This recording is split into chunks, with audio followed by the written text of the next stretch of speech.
Puji Tuhan, salam sejahtera dalam kasih Tuhan kita Yesus Kristus. Allah kita perkasa, amin saudara. Allah kita hebat, amin. Allah kita luar biasa. Sungguh hanya Dia saja Allah yang hebat, Allah yang berkuasa, Allah yang luar biasa. Sungguh hanya Dia saja. Haleluya. Puji Tuhan. Mari saudara, kita langsung pada kebenaran firman Tuhan. Nah, kita akan melihat ayat yang pertama di dalam kitab Roma pasal 8.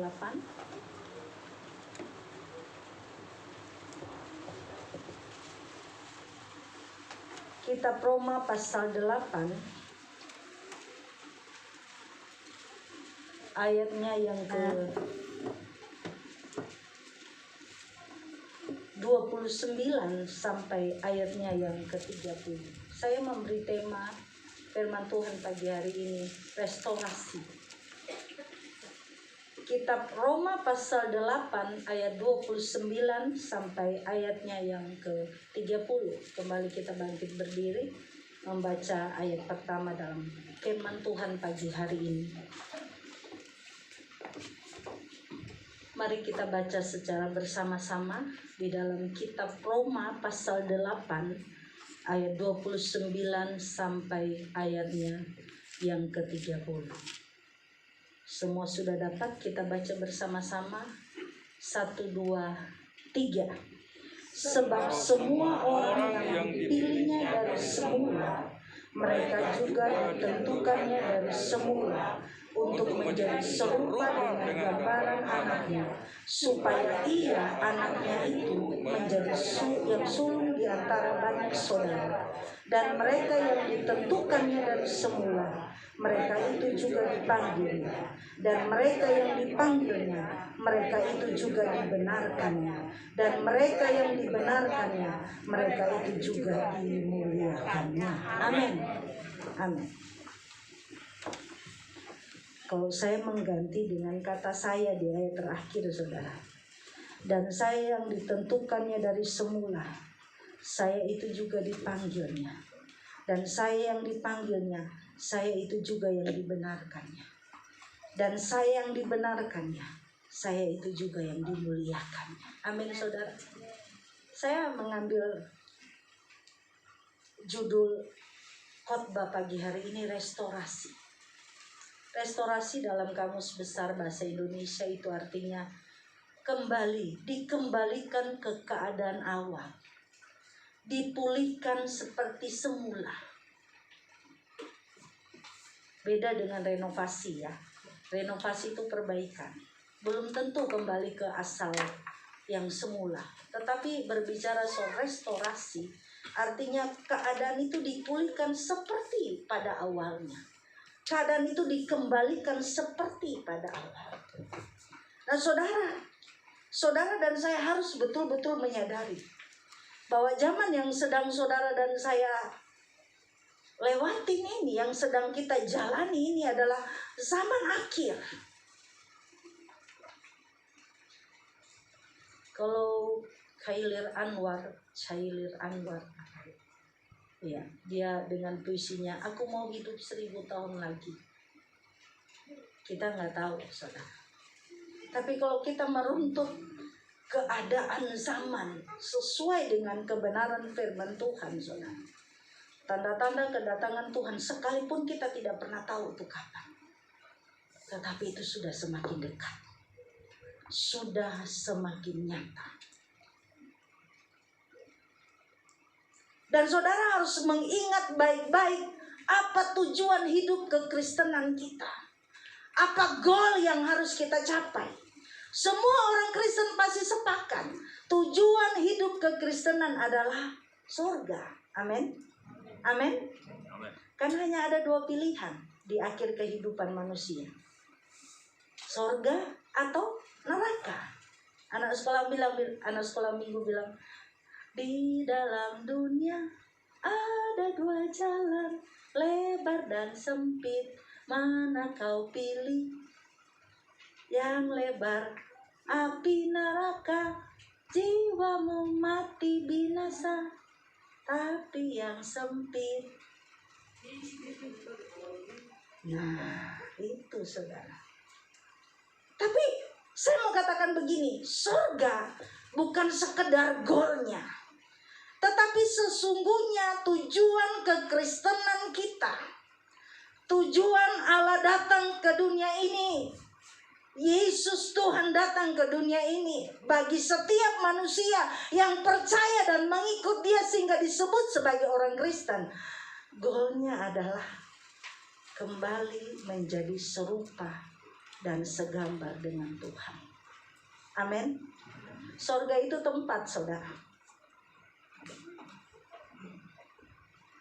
Mau di ujung langit di sana tempatnya, mau nanti di bumi yang baru ini, dimanapun asal Yesus ada di situ dan saya saudara ada bersama-sama Tuhan, itulah surga. Amin.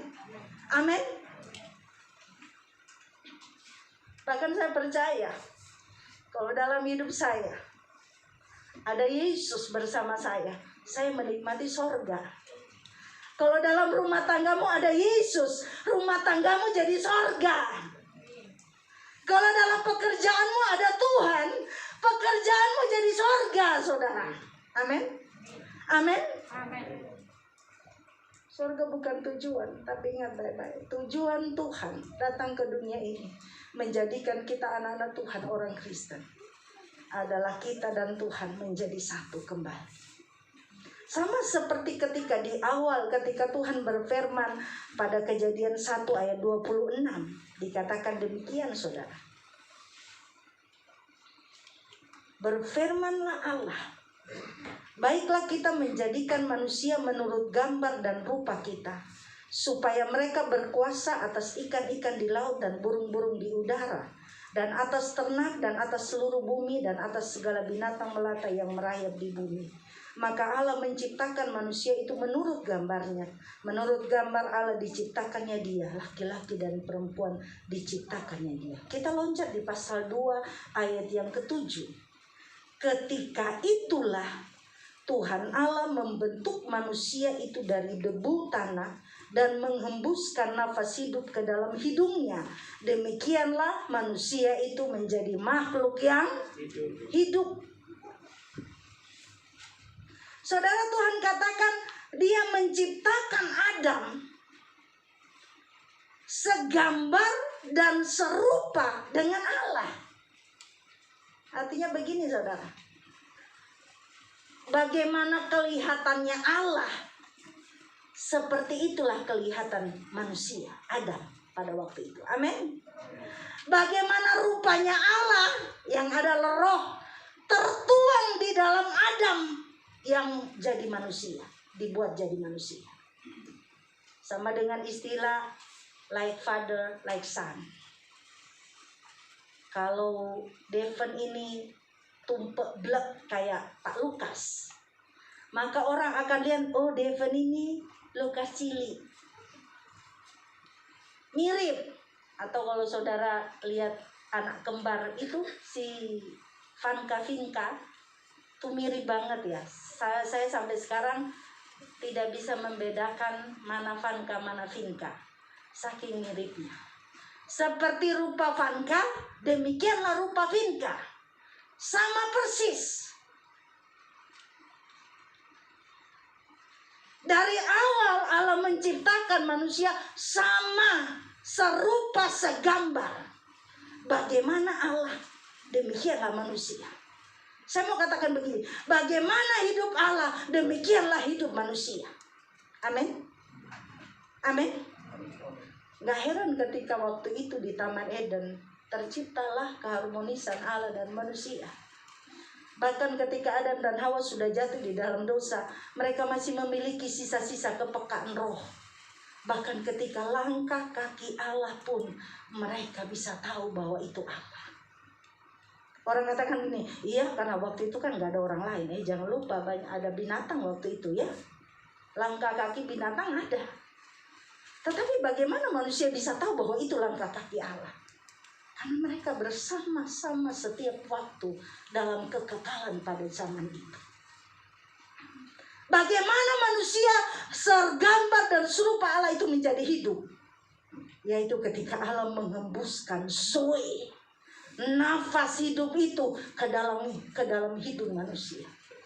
Gak heran saudara, saya mau katakan tidak ada satu Allah pun yang bisa mengklaim bahwa hidup manusia ada di tangannya Dia. Hanya Tuhan kita. Bagaimana manusia hidup? Karena roh Allah, karena zoe, hidup yang diberikan Allah. Saudara percaya hidup kita ada di tangan Tuhan? Amin. Ada di tangan Tuhan, amin. Tidak ada satupun yang dapat mengambil hidup kita selain si pemilik kehidupan itu. Amin saudara. Amin.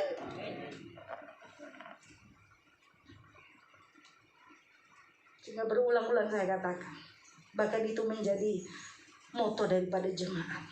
Kalau engkau sakit, bahkan engkau mati dipanggil Tuhan, engkau bukan mati sekedar karena penyakit yang engkau alami, tapi karena memang waktumu sudah selesai. Amin. Amin. Haleluya. Hidup kita ada di tangan Tuhan. Tapi saudara, dosa, sistem dosa yang masuk ke dalam manusia, hidup manusia, yang adalah milik Allah, yang adalah segambar dengan rupa Allah, merusakkan gambar dan rupa Allah yang mulia itu dalam hidup manusia, dalam hidup Adam dan Hawa, dalam hidup nenek moyang kita. Sejak itu sistem dosa masuk dalam hidup manusia. Sehingga saudara lihat Kejadian pasal 5 ayat yang ketiga dikatakan begini. Setelah Adam hidup 130 tahun, ia memperanakan seorang laki-laki menurut rupa dan gambarnya, lalu memberi nama Set kepadanya. Ketika Adam melahirkan keturunannya, mereka tidak lagi dikatakan segambar dan serupa dengan Allah, tetapi segambar dan serupa dengan Adam, di mana sistem dosa sudah merusak gambar dan rupa Allah di dalam manusia. Itu sebabnya sejak saat itu firman Tuhan dalam Roma katakan upah dosa adalah maut. Allah mengambil hidup yang diberikan kepada manusia karena kuasa kehidupan itu ada di tangan Allah. Tetapi apakah Adam mati pada waktu itu? Tidak. Adam hidup secara jasmani, tetapi mati di hadapan Tuhan. Kalau saudara dan saya hidup dalam campur tangan Tuhan, hidup dalam penyerahan, dalam percaya kita kepada Tuhan, saya mau katakan rumah tanggamu hidup, pekerjaanmu hidup, sukacitamu hidup, kebahagiaanmu hidup. Tapi berapa banyak orang yang hidup tapi dikatakan mati karena sistem dosa yang merusak gambar dan rupa Allah. Saudara yang kekasih di dalam Tuhan, itulah sebabnya Tuhan katakan Dia harus datang ke dunia ini dalam rupa manusia. Dia harus bayar hutang dosa itu, yaitu maut. Dia harus dengan darahnya dia tukar kita dari sistem dosa yang menimbulkan kematian, agar kita bisa kembali kepada Allah, mengalami serupa dan segambar dengan Allah, untuk kembali hidup dalam kekekalan. Lalu kenapa orang harus mati? Karena sistem tubuh ini sudah ada dalam sistem dosa. Gambar dan rupa kita adalah gambar rupa orang tua kita yang ada dalam ikatan dosa. Dosa yang menjadi DNA manusia. Karena itu kita harus mati supaya apa? Hidup baru diberikan kepada manusia, sehingga kemudian dengan hidup itu membawa kita ada dalam kekekalan, satu bersama-sama dengan Tuhan. Amin saudara. Amin. Saudara yang kekasih di dalam Tuhan, itu sebabnya di dalam Yohanes pasal 10 ayat 10 katakan begini, Yesus katakan begini, aku datang, Yohanes 10 ayat 10 katakan begini, aku datang, pencuri datang hanya untuk mencuri, membunuh dan membinasakan. Aku, kata Yesus. Yesus datang supaya kita mempunyai hidup dan mempunyainya dalam segala kelimpahan. Amin. Ini bukan berbicara kelimpahan materi, bukan berbicara kelimpahan berkat. Tidak, saudara. Hidup yang diberikan Tuhan kepada manusia dengan kedatangannya ke dunia ini adalah Zoe. Hidup yang sebenarnya seperti ketika Adam yang semula yang diciptakan Allah. Amin. Amin. Nah, selama hidup manusia, proses ini harus sampai kepada goal. Kita mengalami restorasi. Bagaimana Allah hidup, bagaimana kehendak Allah, bagaimana hati Allah, bagaimana pikiran Allah. Seperti itulah hidup kita, seperti itulah kehendak kita, seperti itulah pikiran dan perasaan kita. Amin. Amin. Tetapi bagaimana mungkin sekarang aja memahami firman aja rasanya sulit bagi beberapa orang. Meyakini firman Tuhan aja yang disampaikan sulit. Bagaimana kita menjadi pikiran kita menjadi sama dengan Kristus? Itu sebabnya proses ini adalah proses sepanjang hidup manusia sampai dia mengalami kesempurnaan. Amin. Itu yang harus kita tuju, saudara. Enggak lagi berbantah-bantahan soal segala macam tafsiran firman Tuhan. Tidak lagi berbantah-bantahan tentang aliran-aliran gereja. Tidak lagi berbantah-bantahan tentang faham ini, faham itu sesuai teolog. Bukan, saudara.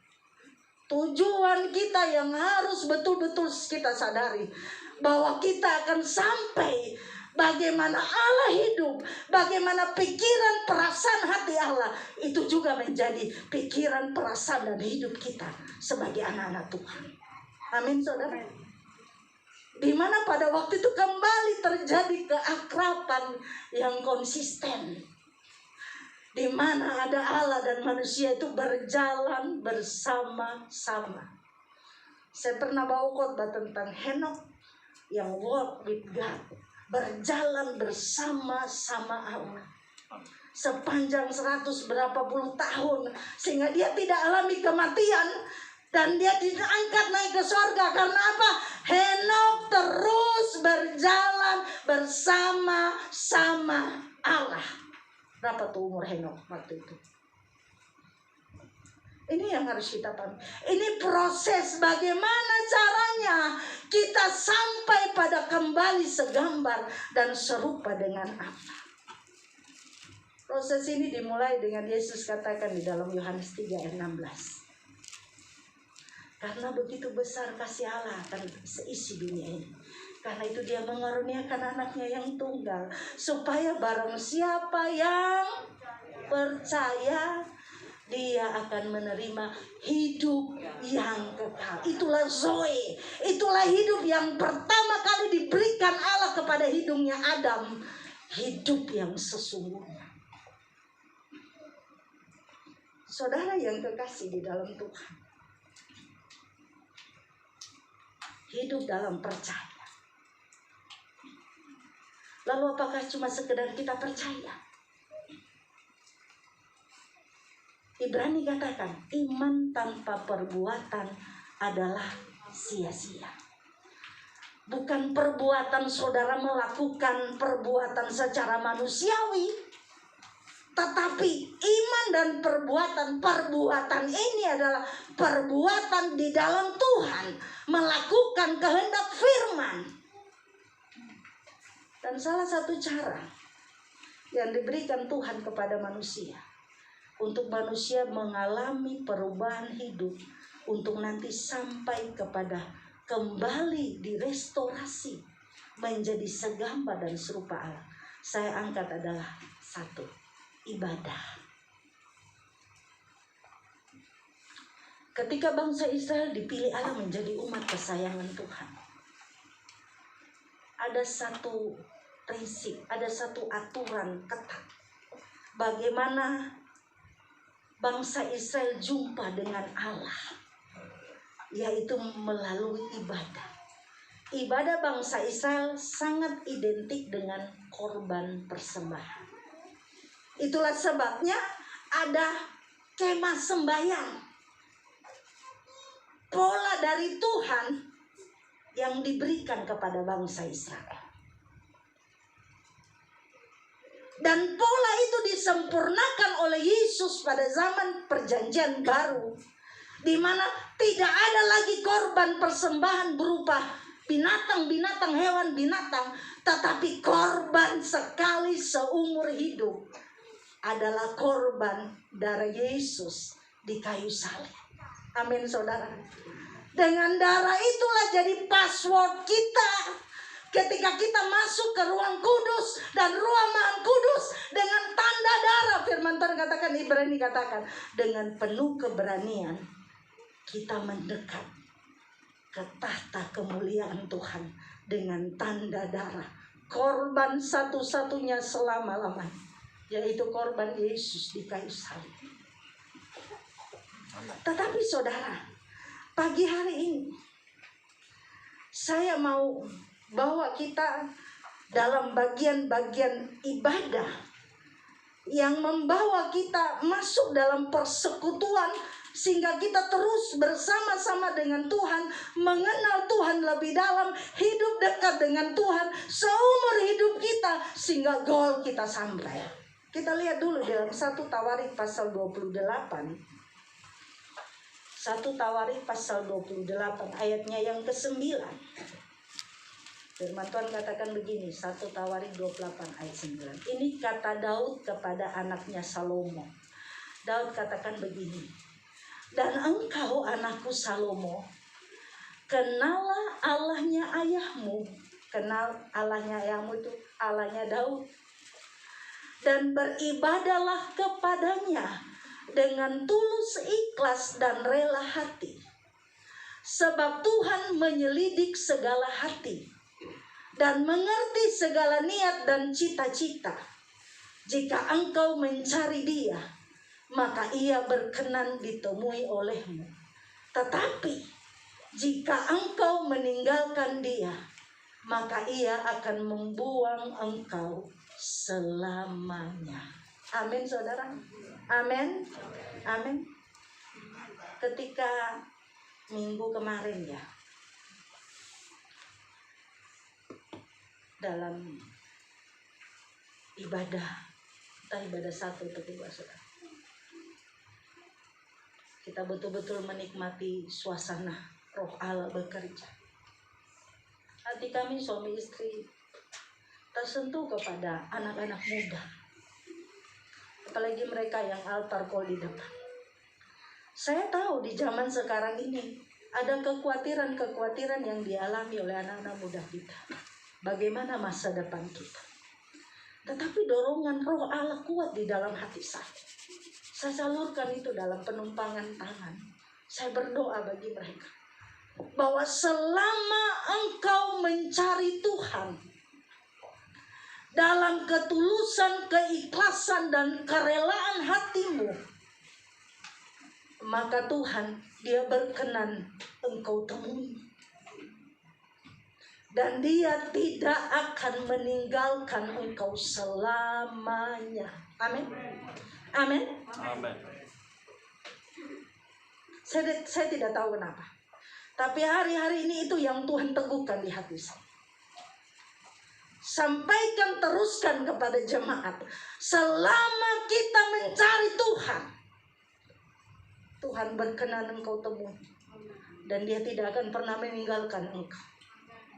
Kemarin kami mengikuti webinar yang diadakan oleh kampus kami yang dengan tema kesehatan untuk kemuliaan Tuhan. Ada profesor yang dia belajar dari India, ilmu-ilmu pengobatan herbal, saudara. Dia sekolah tinggal 8 tahun di Kolkata.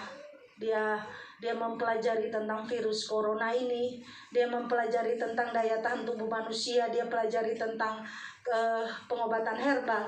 Dia katakan begini, dia jamin kepada kami begini, saya sudah survei dan saya buktikan, orang-orang yang hidup dalam keintiman, kedekatan dengan Tuhan, dia sungguh menjamin bagi orang itu ada kesehatan tubuh yang prima.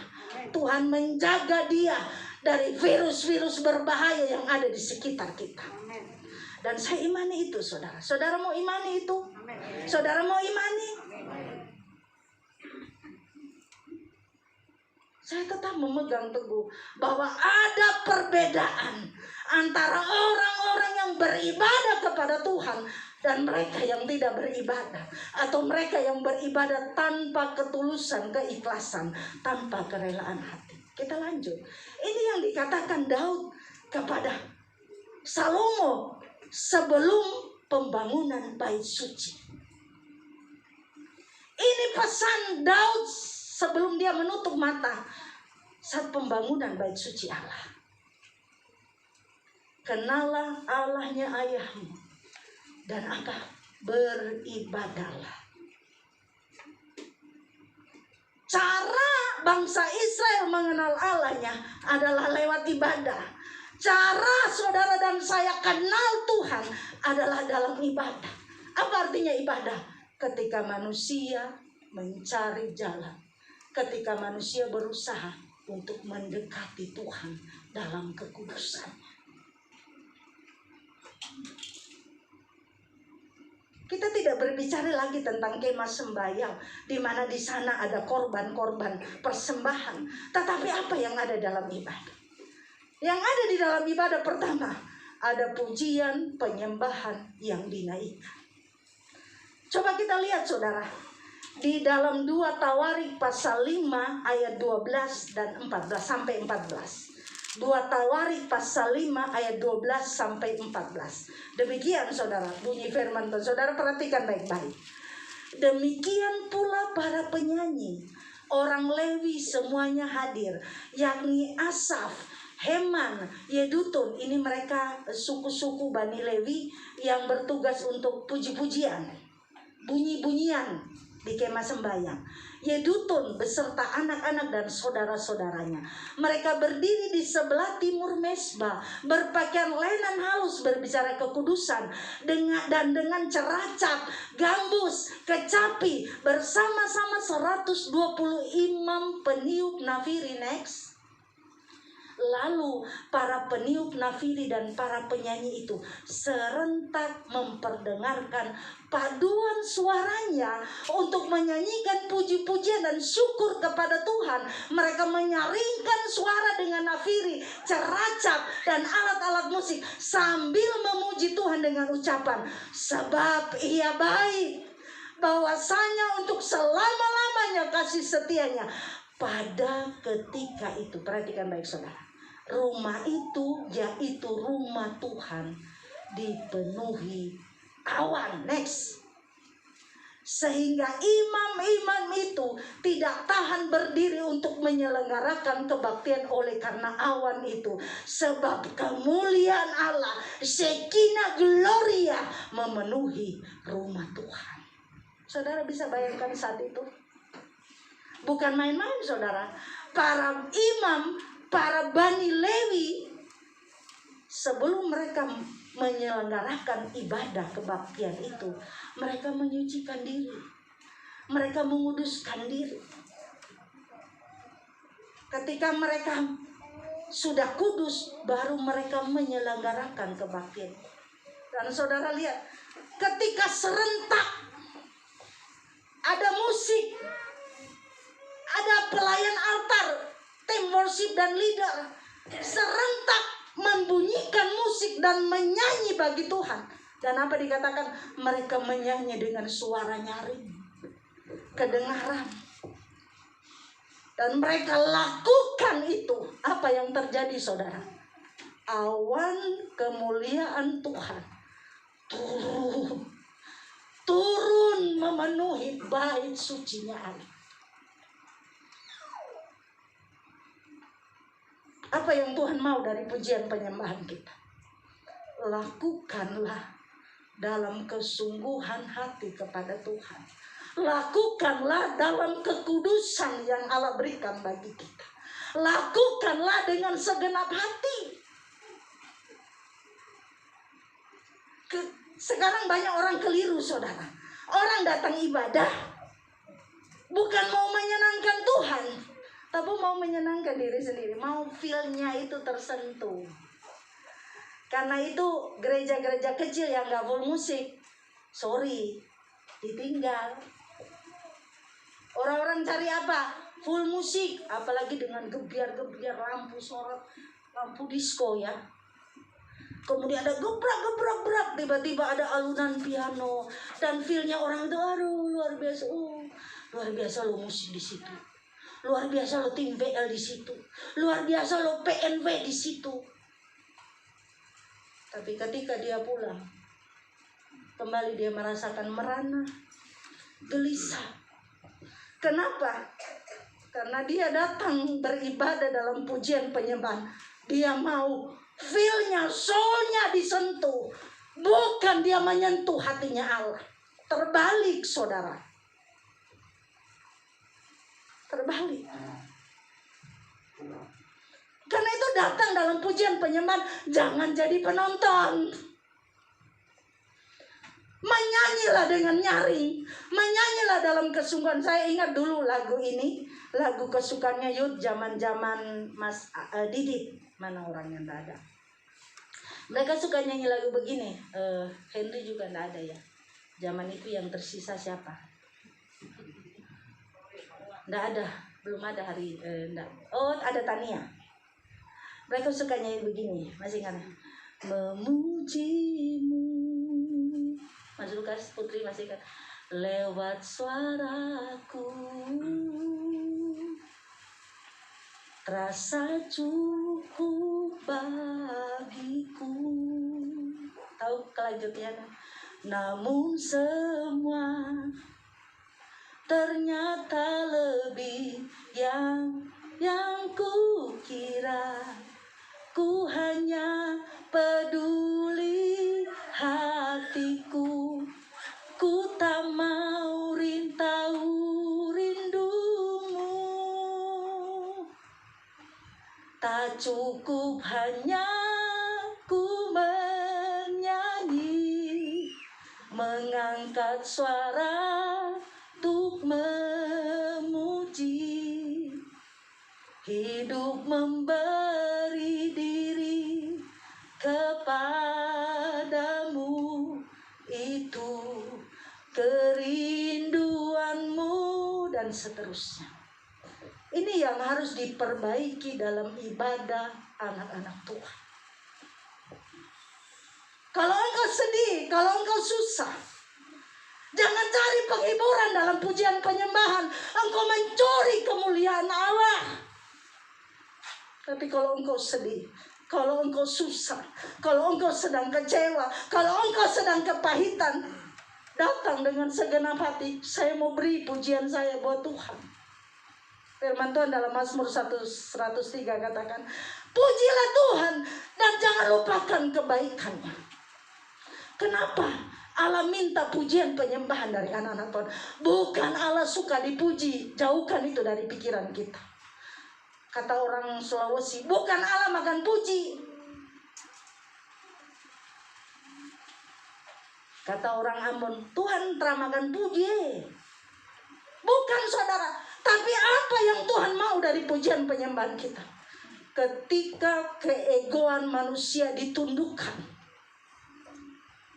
dan nama Tuhan dinaikkan, ditinggikan dengan kesadaran penuh manusia dalam bentuk ucapan syukur, itulah pujian penyembahanmu yang sejati.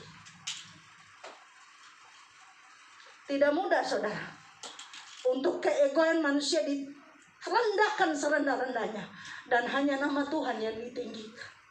Dengan berurai mata kita ingat betapa baiknya Tuhan.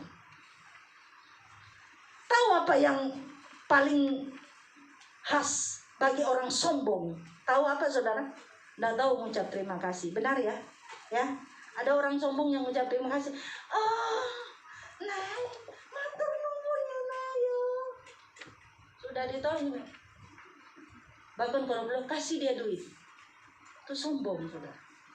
Kasih dia duit. Di gereja banyak orang-orang sombong loh, saudara. yang tidak mau menaikkan pujian penyembah dengan sepenuh hati, tapi hanya mau membayar Tuhan dari segala kebaikan Tuhan. No, saudara. Kenapa Allah mau pujian penyembahanmu? Adalah ketika hatimu ditundukkan, mengakui sesadar-sadarnya kalau aku ada hanya karena kemurahan Tuhan. Disitulah nilai syukur yang sejati naik di hadapan Tuhan. Ketika kita menyanyi, ketika kita menyembah, disitulah nilai syukur kita naikkan kepada Tuhan. Amen. Maka Allah berkenan. Itu sebabnya tadi di 2 Tawari dikatakan, mereka katakan bersyukurlah sebab Dia baik. Ketika mereka menyanyi dengan suaranya, dengan bunyi-bunyian, satu melodi, satu perpaduan yang sangat indah di hadapan Tuhan. Dan apa saudara? Tuhan turun. Mazmur katakan, Allah bersemayam di atas puji-pujian umatnya. Amin. Amin. Amin. Manusia itu ego loh saudara. Kalau dia susah, dia datang sama Tuhan, dia hanya pikir satu begini, saya mau dapatkan pelepasan dari Tuhan, saya mau dapatkan pertolongan dari Tuhan, saya mau dapatkan jalan keluar dari Tuhan. Karena itu dia datang, dia tidak pusing apa maunya Tuhan. Tuhan, pusing o mauku, pusing o mauku. Tuhan, sampai dulu toh Tuhan, itu loro lo hatiku sampai ditepuk-tepuk, loro lo Gusti, paringi aku. Itu ciri khas dari sekian banyak, termasuk saya dan saudara. Tapi tahu apa yang Allah mau dari ibadah? Aku sakit Tuhan, aku luka, aku kecewa, tapi aku mengakui Engkaulah segalanya. Amen. Tapi aku mengakui aku ada hari ini karena kekuatan Tuhan. Lahir ucapan syukur yang mulia, yang tulus, yang rela, yang ikhlas naik di hadapan Tuhan. Apa kamu pikir Tuhan tidak maha tahu? Tuhan dari surga lihat begini, luar biasa anakku, dia sakit, dia luka hatinya, tapi dia tidak pedulikan itu. Yang dia datang kepada Tuhan, aku mau bersyukur kepadamu, aku mau bersyukur sekali lagi, aku mau angkat hatiku memuji dan menyembah Tuhan.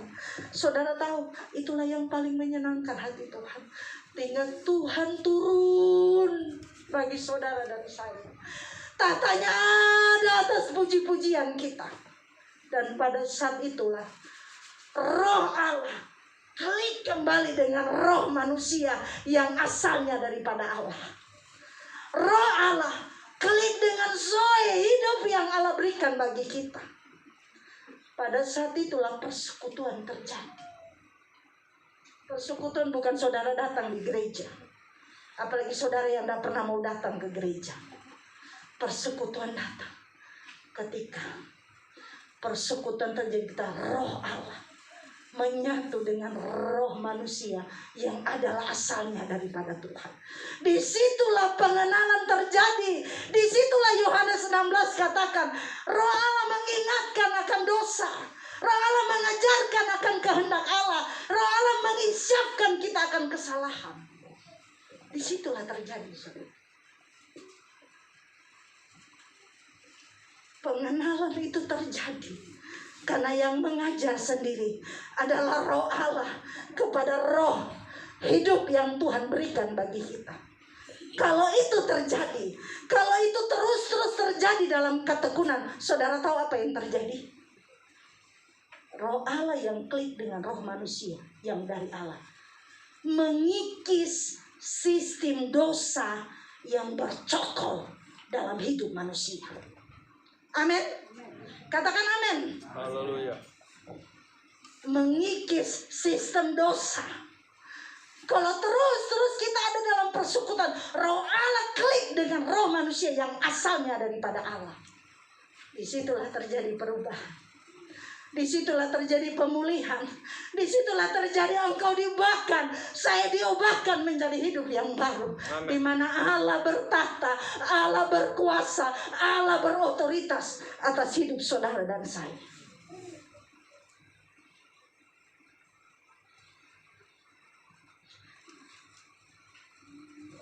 Di dalam Mazmur pasal 22 yang saya katakan tadi, saya sebentar balik lagi ke situ. Mazmur 22 ayat 4 dikatakan begini, saudara. Mazmur 22 ayat 4. Kepadamu, Mazmur 22 ayat 4. Iya ya. Saya yang salah ya. Mazmur 22 ayat 4. Iya. 5. Kepadamu nenek moyang. Oh, saya lihat ini yang Alkitab fisik ya.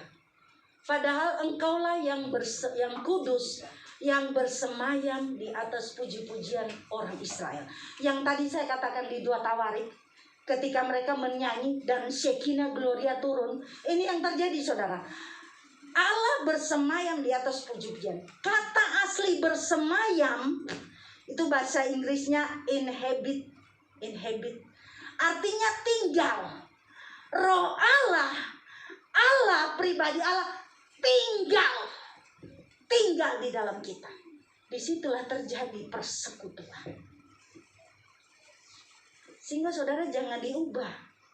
Aturan ibadah, pujian penyembahan terlebih dahulu, baru firman. Karena kalau firman diberitakan ketika roh Allah sudah menyatu dengan roh manusia yang asalnya dari Allah, maka firman ini menjadi remah. Amin. Firman ini menjadi remah. Firman inilah yang membentuk kita. Kalau ini terus terjadi, kita hari demi hari diperbaharui. Amin. Sehingga kalau ini terus menerus, ayat terakhir saudara, Efesus 5 ayat 27. Ini aturan yang mengikat hubungan suami istri. Tetapi firman Tuhan katakan, ini adalah gambaran Tuhan dan gereja Tuhan. Efesus 5 ayat 27. Supaya dengan demikian ia menempatkan jemaat di hadapan dirinya dengan cemerlang tanpa cacat atau kerut atau yang serupa itu, tetapi supaya jemaat kudus dan tidak bercela. Amin. Ini kan konteks yang mengatur hubungan antara suami istri. Aturan kepada suami, aturan kepada istri dulu. Dengar istri-istri, dengar saya. Saya mendengar. Tunduklah kepada suami, aturan bagi saya dan kaum istri. Kepada suami, kasihilah istrimu. Ini hubungan kan? Hubungan yang terjadi dalam apa? Persekutuan suami istri dalam rumah tangga. Benar saudara? Benar? Aturan ini akan terjadi kalau suami istri berjalan terus bersama-sama. Amin? Amin suami istri? Amin. Amin istri-istri. Amin. Amin suami-suami. Amin. Berjalan bersama-sama. Sama dengan kita dengan Tuhan. Berjalan bersama-sama. Dari bagian-bagian yang sudah saya sampaikan. Kalau ini terjadi, kita sampai pada goalnya. Menjadi gereja yang kudus, tidak bercacat. Amin. Kembali lagi menjadi segambar dan serupa Tuhan. Mari kita bangkit berdiri. Haleluya. Haleluya. Haleluya. Haleluya. Haleluya. Haleluya. Puji Tuhan. Puji Tuhan. Puji Tuhan. Ternyata ini khotbah pagi hari ini. Untuk kita mau bersekutu dengan Tuhan. Perhatikan baik-baik pujian dan penyembahan yang kita naikkan kepada Tuhan. Haleluya. Jangan jadi penonton. Mari lakukan itu dengan segenap hati kita. Bapa pegang tangan. Haleluya. Glory.